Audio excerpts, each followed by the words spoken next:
Welcome to The Actor's Choice, where the actors and actresses have a chance to talk about themselves and their careers.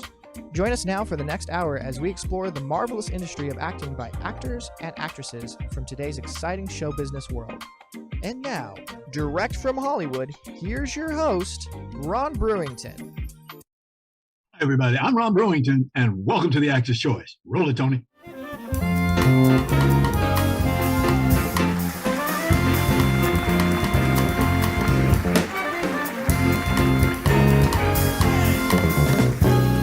Around the world I've searched for you.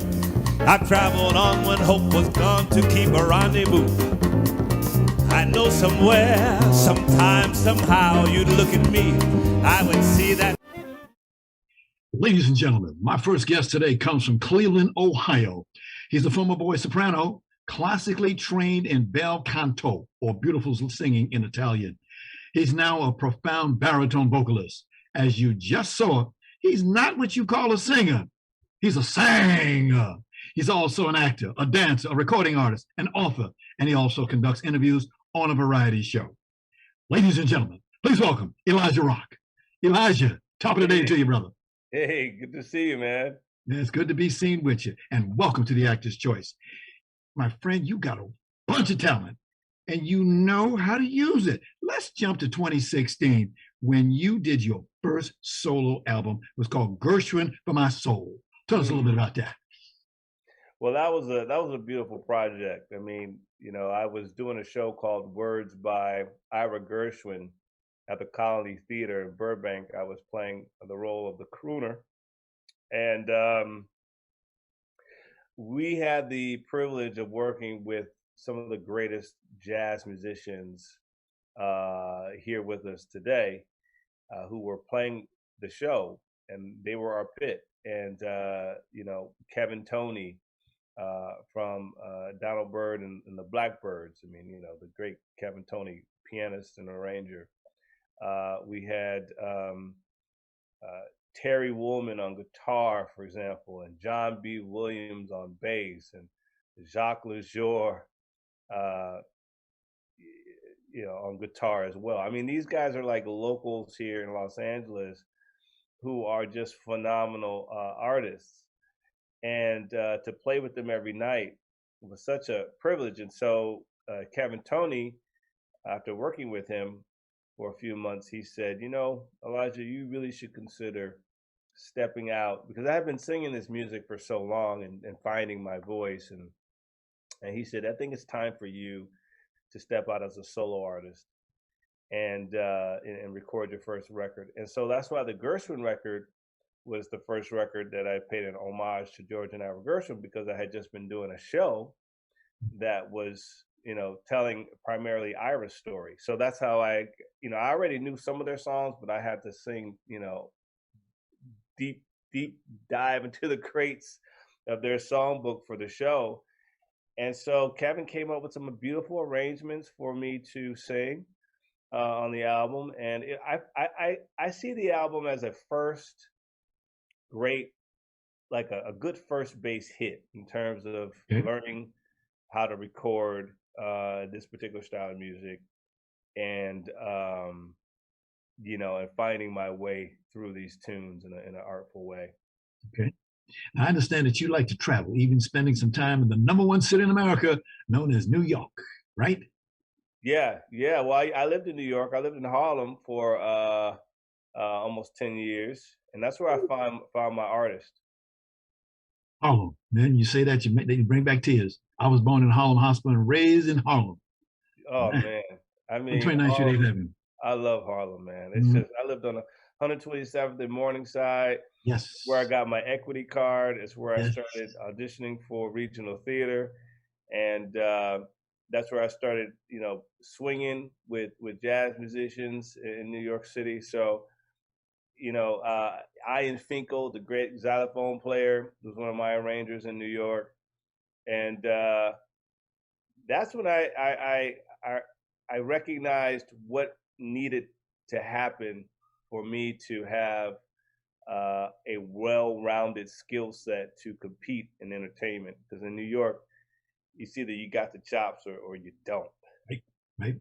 That's why they call the city so nice. They named it twice. The city so pretty. They call it New York City. Yeah, man. Yeah, man. It's no Yeah. joke. I love it.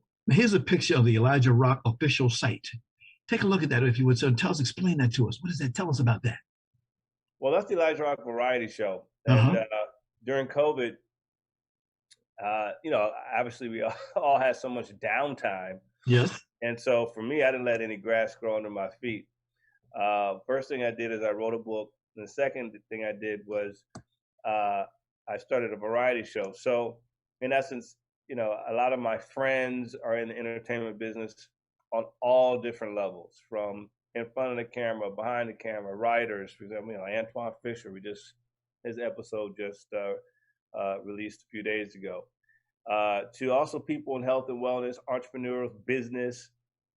And so, I started calling up friends to see if they were available. There was a guy in Vegas who had a studio and was like, "Hey, man, use the studio."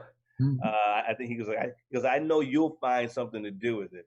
So I called all these friends, from Marla Gibbs to Irma P. Hall to Jocko Sims and they all said yes. I didn't anticipate 48 episodes in 2 months. I did not anticipate that. But that's what happened. So we have 48 episodes in the can, and that's 4 seasons of 12 episodes per season. And we are in season 1, and we just launched the 10th episode. So next week will be our 11th episode. Okay. Now you've done some acting, a little over a dozen roles, I see. Your first IMDb actor credit came from a movie called Crenshaw Nights. Yeah. And that wouldn't have anything to do with LA's famous Crenshaw Boulevard, would it? It does. It was produced by some guys from AFI who were, graduating from AFI. Of course, Bondi Curtis Hall had scenes with him, and yeah, man, it was a great introduction to the world of filmmaking. Crenshaw Boulevard, we call it. Wow. Mm-hmm. Mm-hmm. In 2016, you picked up an Ovation Award nomination for the role of this fella right here. We call him Cab Calloway. Mm-hmm. Well, I got a nomination. I won NAACP award for playing Roland Hayes in a show called Breath and Imagination. But this nomination was significant. Corky Hale, the wonderful Corky Hale, who is also a famous Los Angelino, married to Mike Stoller from the songwriting duo, and it was called "I Only Have Eyes for You," which is a musical about Harry Warren and Al Dubin, and so classic musical. And so they hired me to play Cab, and the rest is history. I mean, Cab Calloway, man, is iconic. I mean, we all know who he is, or at least we should. And I always, of course, Heidi Heidi Ho was a song that was in my repertoire. So to be able to sing Cab and to have the wardrobe, like on that big stage at the Maltabon in Hollywood, was just an incredible experience. Wow. Well, for those who don't know, the Ovation Award is considered LA's version of the Tony Awards. Carries a lot of weight, for sure. Yeah. Now, you said you were a winner in 2014 of the NAACP Theater Awards for Best Male Equity Performer in Breath and Imagination, the story of Roland Hayes. How does it feel when your fellow actors award you? Feels great. I mean, it feels great even more when they award you for playing Roland Hayes, who was the first classical singer before Paul Robeson to reach international acclaim. A lot of people don't know who Roland was, but he was the first, and he toured around the world singing classical art songs and spiritual music. So to play Roland at the Colony Theater, and then to play Roland at the Cleveland Playhouse, and then to play Roland at the Boston Paramount Theater in Boston, what else can you say? I mean, and I got to meet Roland's daughter, Africa. So I mean, playing historical figures that are forgotten Yes. is very important work to me. It's a good award show. Unfortunately, we won't have it again this year. I've been talking with the people that do it. For the last 8 or 9 years, I've been the announcer. So I have a closeness with that. And we'll be back. We'll be back, coming back strong. Now, Yep. I recently ran upon a new movie that you're starring in, sir. It's called Lincoln Perry. Please tell us about this special film. Well, I've decided not to star in it because I don't think I look enough like him. But we are developing a miniseries, and we are almost finished. We've had different iterations. We had a screenplay, and then we decided that a 4-part miniseries would be best to tell a story. Lincoln Perry, for those who don't know, was also his stage name was Stepin Fetchit. And Stepin Fetchit was a 2-act duo that became Stepin Fetchit, a 1-act duo. And we tell a story of how that all came about, how he and his partner broke up. But he was the first Black Hollywood star. He was the first Black Hollywood to garner a contract from the studios. And he was very controversial because he had to play a character that we would deem now to be demeaning and very unsettling. But what people don't really realize was at the time, Black actors didn't have a choice. They had to play the characters they were given. And what people don't also know is that once he started to play the character, he did something that no one had ever done before, which was he never got around to doing what master would ask him to do in the scenes. He was very defiant. So he'd be babbling off, but he would actually never get around to, boy, go get me that thing. He would blah, blah, blah, but he never would actually go and get it, right? So he was actually pushing back. He was also challenging the studio heads for better pay, better contracts. He was actually rewriting scripts. He would rewrite dialogue so that he could, help to bring some more dignification to Black folks. So, it's a complicated issue. It's a controversial subject, and that's why we want to tell the story, because people don't understand how Lincoln Perry became a Stepin Fetchit at that time. He was a product of his time. And then we have to see the character in context to then understand what he was doing and how he set the stage for Bill Cosby and a Flip Wilson and all these other people. Ladies and gentlemen, got some information on this to be a young man on August the 13th, 2021. And please put that date on your calendar. Elijah Rock is producing and crooning on his latest project called Matters of the Heart. Roll it, Tony. Nobody knows the day or the hour, the wind as it blows, the scent of a flower. Nobody knows. I'm really excited for you to hear my new album release, Matters of the Heart.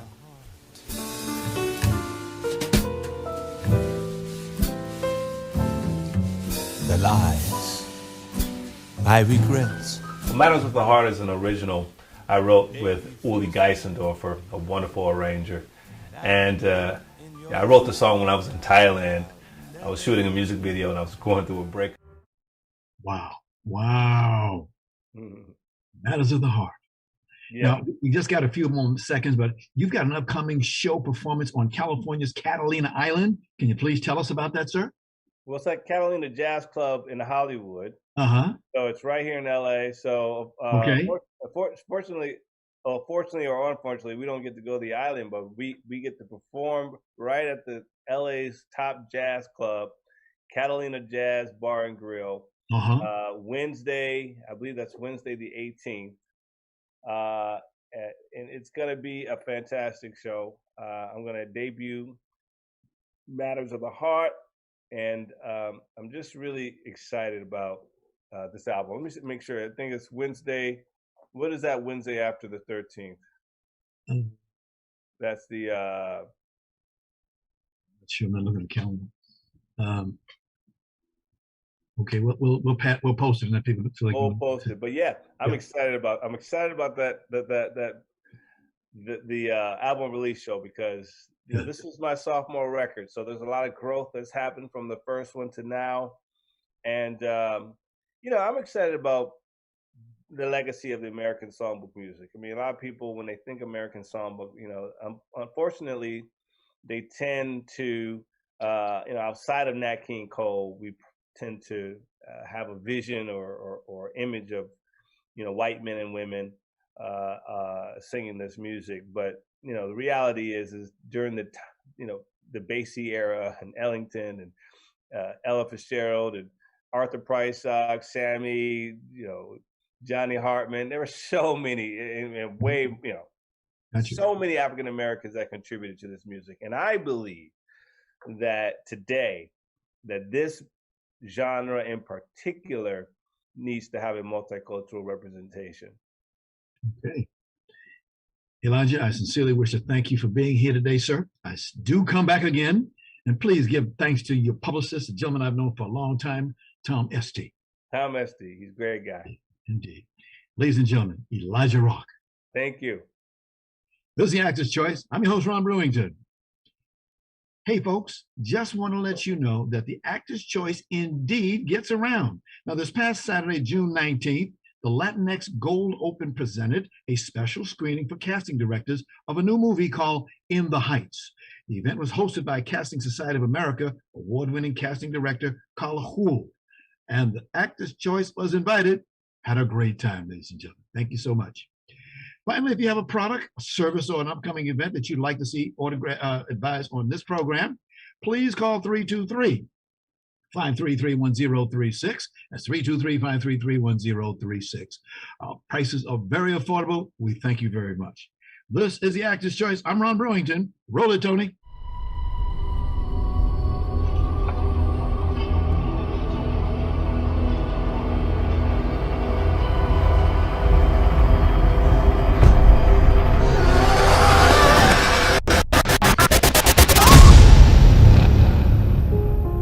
Are you satisfied with your current level of home security? Your home encased in a dome of protection, distinguishing between your wanted guests and the unwanted violators of your sacred space. Ladies and gentlemen, for decades, my next guest has been one of the industry's most respected and successful acting teachers. Now, she's had a successful director now who continues to grow and expand her very creative universe, hoping to set an example for both her students and her peers. As you just saw in that current film, Bad Impulse, this lady has got it, okay? She's got it going on. Ladies and gentlemen, please welcome Michelle Dana. Michelle, welcome to the Actor's Choice. Hi, how are you? I'm doing fine, and thank your publicist. She knows about you, and when we asked for you, she said, with pleasure. Thank you very, very much. You are well known in this town. That's an understatement for what you've been doing and what you have done. What got you into acting, ma'am? Well, I was born. My dad was an agent. He actually opened the William Morris Agency in Paris, and in the 60s. So I grew up, in the middle of, I guess, the entertainment world, you could say. I would always go to his office and play under his desk and, see all the movie stars and all the celebrities come in. And, we would go to different shows, and I would always go to the theater when I was, very young. And so I was introduced to all this wonder world of, plays and literature. And so I was creative from, my apparently I was told stories that I was very, very creative, tap dancing on the coffee table for the agents of the William Morris and doing imitations of Judy Garland and Alfred Hitchcock. It was a natural progression for me to want to teach, for one, to direct, to act. I embraced the arts at a very young age. Yes, you've been teaching for 29 years. You have worked with many A-list actors, both privately and on set. Who are some of the people that say cut their teeth on you? Well, I like to say that Chris Rock impacted me tremendously because he gave me the best advice, the best parenting advice. And I still have it on my list, my big master to-do list, to write him a thank you letter. He told me a story about how his parents gave him room to explore. And that was very helpful, as I have two boys, to not put that kind of pressure on them and to let them explore what they want to do with their lives. Yes. So I've taken his little bit of parenting advice and I've put it to good use. So I was very grateful for that. So at that point with Chris, I don't know who was a teacher and who was a student. Got you. These days with COVID-19 and other reasons, what is the state of acting? Well, things are obviously have reopened and some productions have, plowed through, even, adhering to all the medics and the testing and everything that we've had to do to be on set. I had the opportunity to direct and I, chose to delay it a little bit because I wanted to see what happens. I think people are obviously, there's, things are brewing. There's a lot of productions that are scheduled for the fall. But in terms of, there's also apprehension in the sense that, if there's a surge, there's more, precautions on set, what is that going to do to budgets? What is that going to do to timing, to schedule? So there's, there's some concerns there and nobody really knows. That's the truth. The same way. We've had to live in the uncertainty for the last year and a half. And I guess we'll have to keep living in some uncertainty for the months to come. Got you. Times have changed in the business about how to become an actor and actress. Any thoughts about that? Yes, they have changed. And one of the major changes is that actors have to understand that they have to be more proactive in pursuit of their careers, in pursuit of roles. And that is the reason why you see on IMDb, a lot of actors are listed as directors, as writers, as producers. Actors are opening their own production companies. You have to really understand a lot. of watching this wonderful French show, The Bureau, and a lot of the actors are doing their own projects. You have to put on that cap and think, what are the roles that I want to play? And how can I tell those stories? And how can I collaborate with other people, bring other people to the table and make it happen? Okay. I happen to have a couple of pictures taken at your Los Angeles acting school. Tony, can you put one of those ones up once? There we go. There we go. Can you tell us what that is? That is an on-camera class. That is a small, intimate on-camera class where I work on different genres and I make my actors understand that depending on what audition they're going out on or what self-tape they're creating, that it's different if you're doing, a drama or if you're doing an action show or a movie or a comedy. And there's different types of genres in comedy. You have rom-com and you have, more slapstick comedy. And you have the very realistic comedy. You have stylized comedy, like something like Schitt's Creek. So, to really understand and also how you come across. A lot of actors have a hard time watching themselves. And, I think it's important to be able to see the choices that you make and learn from that, because everything is about learning at the end of the day. Every audition you go to, every job you get, every interaction you have, it's all about learning about yourself and growing, raising the bar all the time. Is there such a thing as acting as natural talent? Oh, yes, of course. I mean, so many people have natural talent. That's the thing. So many people have talent. But I studied with Stella Adler for many years, and she said you have to have the talent for the talent, which means the work ethic, the desire to really work hard, to push past what's comfortable. We have a short video about your school. Can you roll that, Tony? Oh, I don't know what you're going to show, but what, you're going to show a video?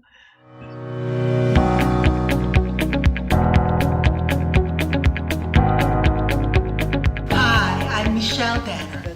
I have developed a technique called the golden box teacher. that is taught talk here about at the the golden studio, box, where where artists can draw I, upon all different I don't just, iconic I'm not teachings. dogmatic. Adler, I Meisner, believe in Strasberg, Stella's technique, I Hagen, believe in Chekhov, Strasberg, and I believe in Stanislavski. Meisner. It is important to Hagen, I use your believe acting in Michael instrument Chekhov's technique, in different ways, Stanislavski. through I improvisation, think you vocal study work, as an actor movement, today in and music, 2020, while working wherever you on are, great writing. you study Actors always need to surround themselves in a world of what creativity, works for and you. each actor Your is own unique. personalized toolbox that I call the golden box. Yes, yes. You know, it's interesting because in this business, I see a lot of actors and actresses, but a lot of people come to this town with illusions of grandeur. They do films, they do television, but they don't want to get up on that stage. What do you do to make people get on that stage and understand what it means? Sometimes with, in certain circles, and there's a misconception of what it takes to have a career. And what actors have to understand is that they're learning a craft. And to get on the stage, it's part of it. It'll make you a better actor when you're on set. And they say action. You will Yes. be more open to stimulus. You will be able to affect audiences more because your voice will run through your body. Like if you look at somebody like the extraordinary actress, Kate Blanchett, I talk about being hooked up to your vocal instrument.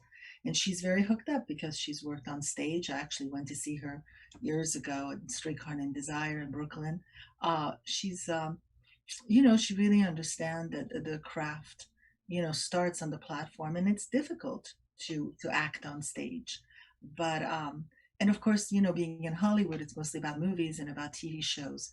But you have somebody like Jake Gyllenhaal or Ruth Wilson or Bradley Cooper, who did The Elephant Man on Broadway, and so many actors that really understand that this is how you get better, is by challenging yourself to doing something difficult, and doing stage is difficult. Excellent. As you know, there are 8 best-known acting techniques. I understand in your school you teach 6 of them. Uh-huh.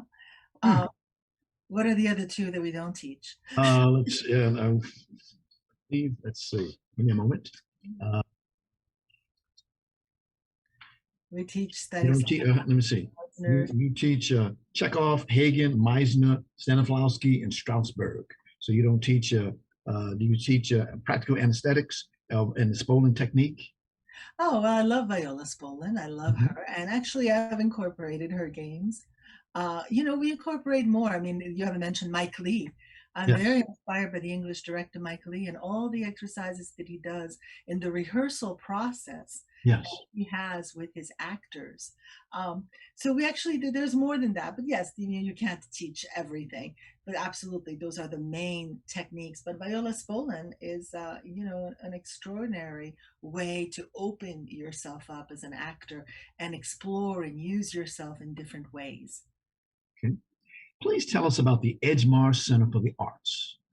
Yes, well, I always wanted to have, first of all, I wanted to have the foundation of any creative center be a school where, the mission of it would be that young actors would learn and collaborate, learn about collaboration, learn about new writers.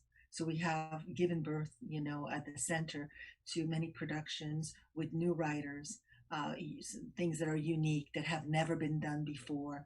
We have art on the walls. We have outreach programs. We haven't in the last year, of course, but we're reopening now. Outreach storytelling for seniors and outreach programs for underprivileged kids. So we've done a lot. We've been open for the last 20 years, and we made a lot of our mission come to life through different programs, through plays, through productions, and we'll continue to do so.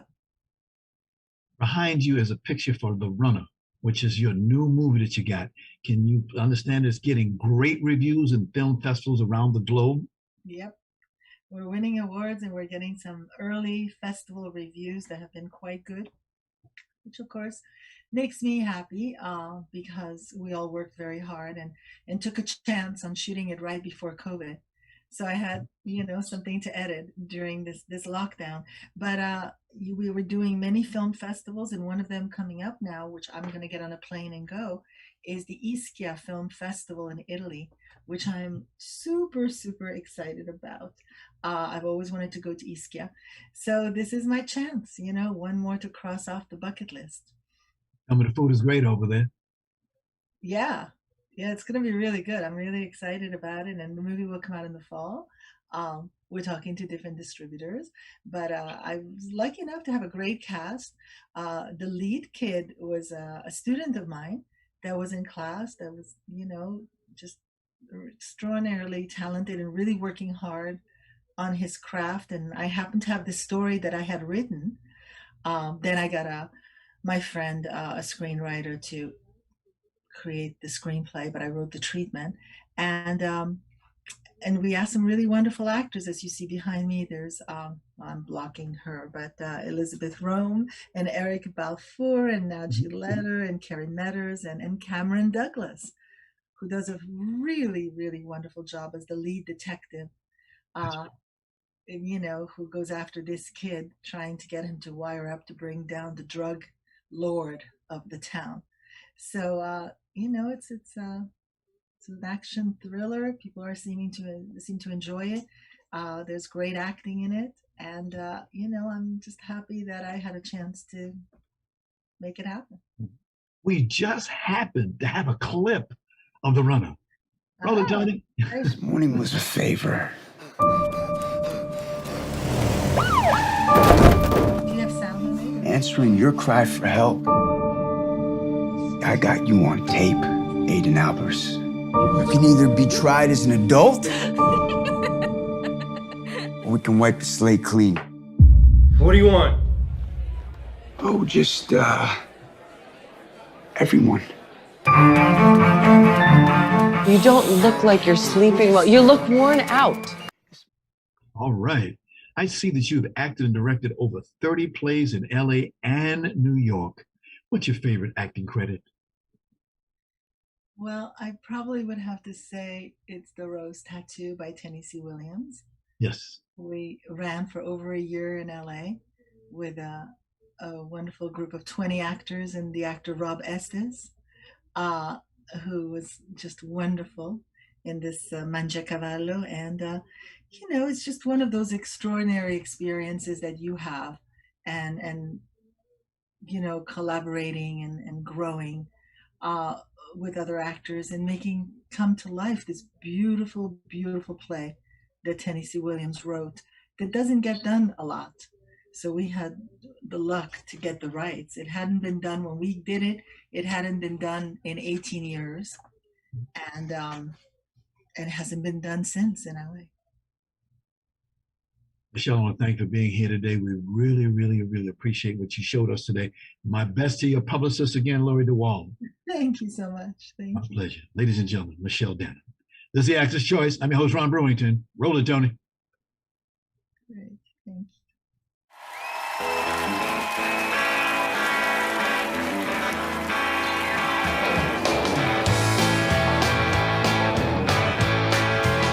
Well, I'm taking my time. Gonna set things right.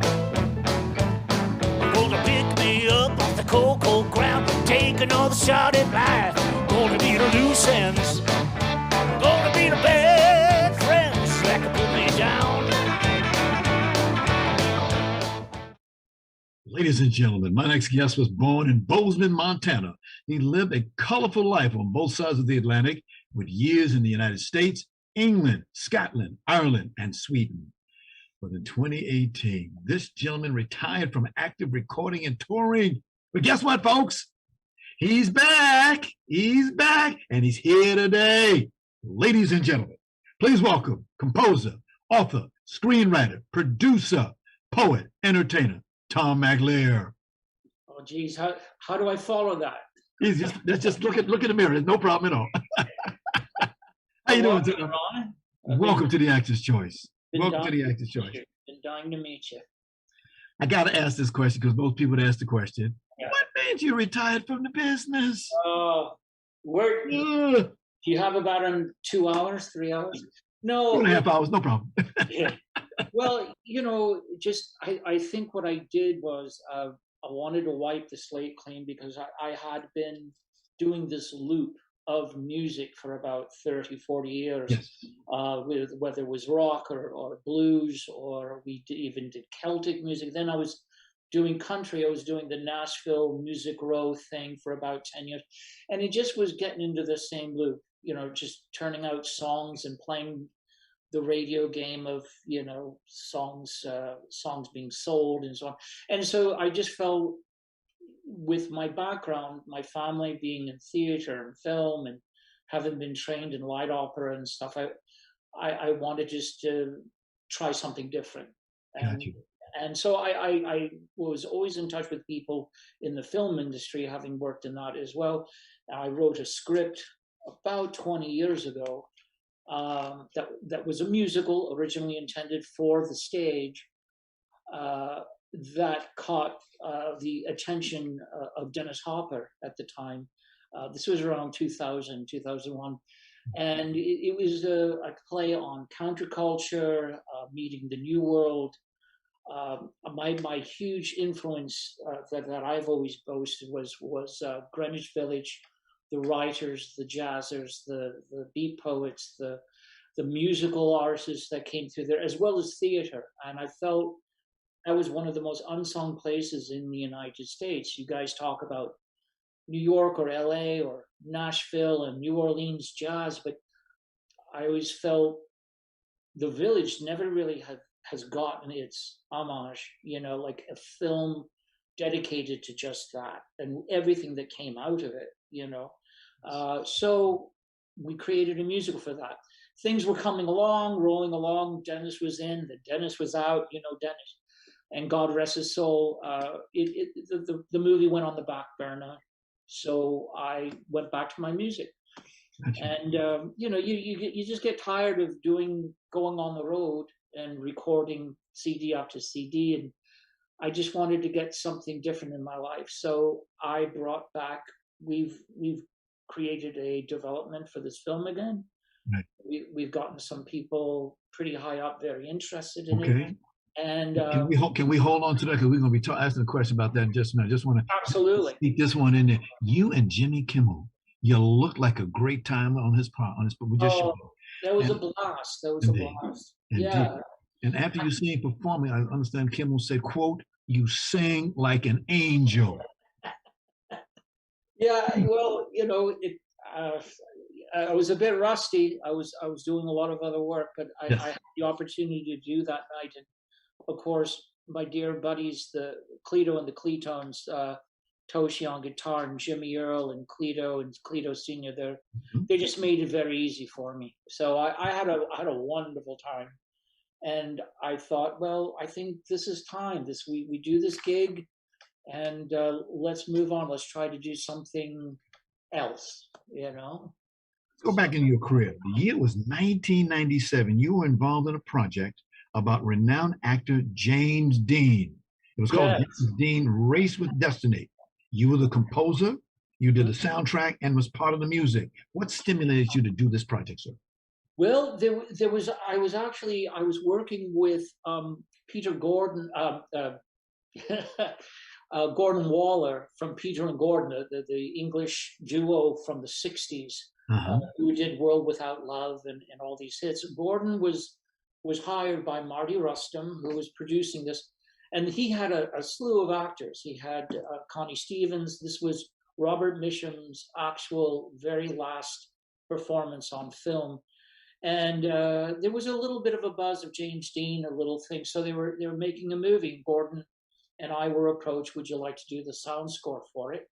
And so we had the opportunity to pull some players together and write the score. And we did with another wonderful keyboardist composer named Jim Blazer. He did a great job. But Gordon Waller was brilliant on it. And of course, Peter Asher was a mentor in the situation, helped guide us along. And it wasn't the greatest film in the world, but the soundtrack, I think, rocked. It was very good. If you mind, Tom, that's a matter of opinion. I thought it was doggone. If it did, job did. Okay. It was okay. Okay, it was all right. The year was 2002. You got your first IMDb actor credit for having a role in a family comedy film called The Country Bears. You were a Trixie Band member, I understand. Yes. I was a musical consultant for this. They had all sorts of players on this. Brian Setzer, Elton John did a guest appearance on.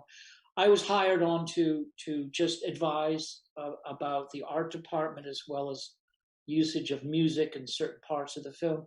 And I just happened to be there on set, and John Hyatt, being the composer of most of the songs, turned to the director and said, "Hey, you got to get Tommy in there, man. You got to get Tommy in on the scene." So it was just one of the scenes where Bonnie Raitt and Don Henley had written a song with John Hyatt, which I think should have been nominated for Academy Award, but the Academy just spaced on that. Unfortunately, it's a beautiful song.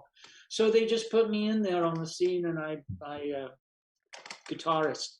Gotcha. You know, I don't have to tell you what's the #1 music format in America today. What's the musicals, right? Right, country and western, #1 format. Oh, yeah. You know, and that's what people kept reminding me through my career, as I was doing blues for a while, not making any money, and I was doing rock and roll, wasn't making any money. He said, go to Nashville. And since I started doing the recordings and touring since around 2008, 2010, it amazes me. You could travel to the Far East and they've got country going on in the taxi driver driving to the hotels playing a country song. You know what I mean? The country is crazy around the world. Yeah. I got several photographs I want to take a look at. One is called Walk Away. Yes. Yeah. Okay. Yeah, that was a song. I was pretty upset at the time. It's just, I was originally written for Dallas Hodge, who was formerly with Canned Heat, and he sang the original vocals on it on a previous release. And then I, in my Gods and Ghosts CD, re-recorded the vocals for it. But got a lot of good radio play, and it just, it had Skip Van Winkle, a Hammond B3, God rest his soul, was keyboardist for Bob Seger and so many different people. Beautiful, good rhythm and blues, just straight rhythm and blues, no tricks, just the good old stuff. Enjoyed it very much. Got you. The next slide that we have is a possible photo cover. That look familiar?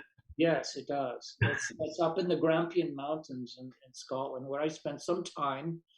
I'm American born, but I've spent some time of my life in Scotland. We lived in England, Ireland, so on and so forth. But Scotland is kind of I like to say, my true heartfelt home, although I've been living in the States most of my life,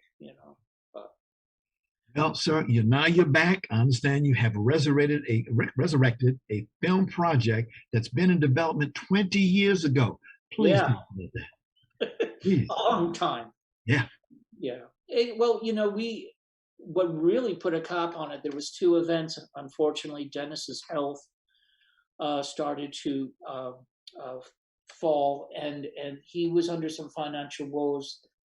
And then he went on with David Lynch to do a film or 2, and he was just very busy, had to bow out of the project. Then 9/11 came along, and the Gods and Ghosts of Bleecker Street has an underlying story about the counterculture movement and the tensions and stress of civil rights and the political problems that were going on between 68 and 73. It's right in that era.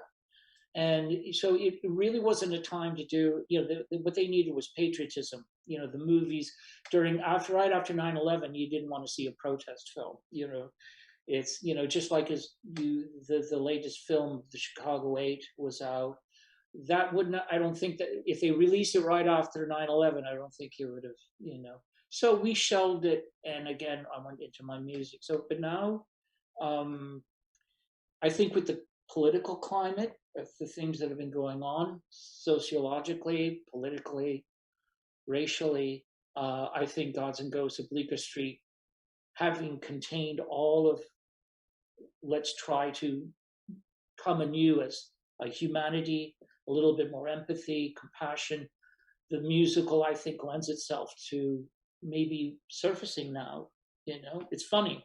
50 years later from the counterculture, we're right back where we started, And that's basically what the film's background's all about. It's a love thing about a daughter and a father, but the backstory is all about equality and civility, in one of the greatest nations in the world, I love the way you get to the real thing, because we only have a few minutes left, but this is your I'm Back project. It's called Yes. The Gods and the Ghosts of Bleecker Street. Yep. Folks, where's Bleecker Street at? What city are you talking about? Well, it's right there, Greenwich Village. Right, in New York, yes. Right there in the heart. And, when I traveled there in my tours, I wouldn't know where Greenwich Village was when I'm there, and at wherever we were staying. I just give the taxi driver a smile. I say, "Take me to the village. I know about Bleecker Street," because you're reading Kerouac and Ginsberg when you're growing up, and Ferlinghetti and Burroughs, and those were the people, just as they influenced all the way back to Bob Dylan. They influenced me and so many other younger people.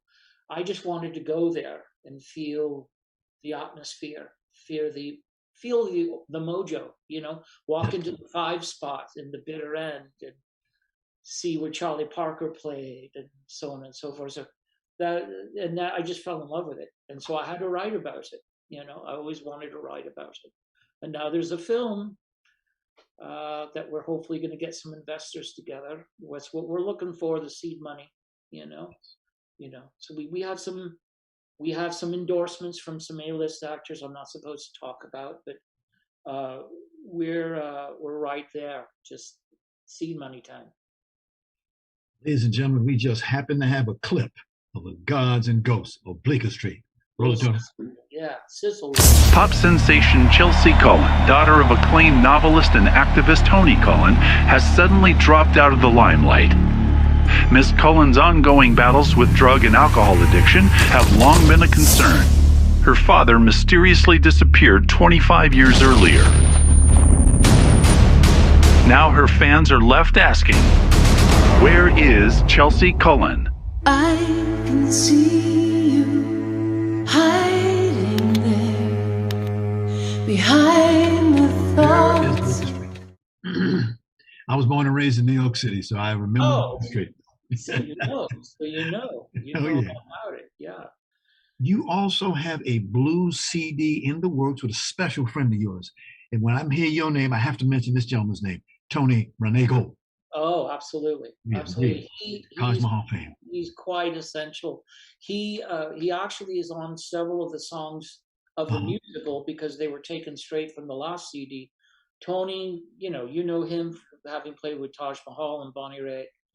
Fantastic, a good actor as well, right? He's acted on TV, and we have him. We have Cleto from Jimmy's band. We have a slew of great players, and I have some old blues songs never been released, and I'm going to be finishing that up and releasing that. I'm not planning on playing anywhere, but in sync with the release of the film. And I got a spoken word thing going. So yeah, Tony doesn't know about I'm releasing it. He knows now. But yeah, I've got Dallas Hotcher and Can Heat recorded on it, and it's just a bunch of wonderful blues songs that I've been recording over the years, and I just never got around to releasing it. So, What else? Now you're back. What else you gonna do? What else you gonna do? I don't know. I was thinking of swimming to Catalina or something. But I'll probably drop like a rock. There'll be headlines, computer floating in the bay. No, I'm just. But Ron, thank you so much for having me. Thank you, Tom. Thank you. It's a pleasure. You do such a fantastic service with this, and you mentor and really help give the voice to some really wonderful talent. You're doing a good thing. Thank you. Ladies and gentlemen, Tom MacLear, welcome back. Thank you, brother. Thank you. Want to thank our sponsors, Harvey Brandman, Photography is an Art, Ron Irwin's Haiku, Style, Passion, Heart, Larry Buford's Book to the Future, Time Travel, Message in a Capsule, State Farm agent Carla Green, and veteran actor Bob Brownstein's Actor Training School and Actor Space. And much, much thanks to our guest today, actor, producer, writer, singer Elijah Rock, actress, producer, director, teacher Michelle Danner, composer, singer, actor Tom MacLear, and of course, special thanks to our ever-growing worldwide audience. Be well. We'll see you the next time. Thank you, Ron, so much. I would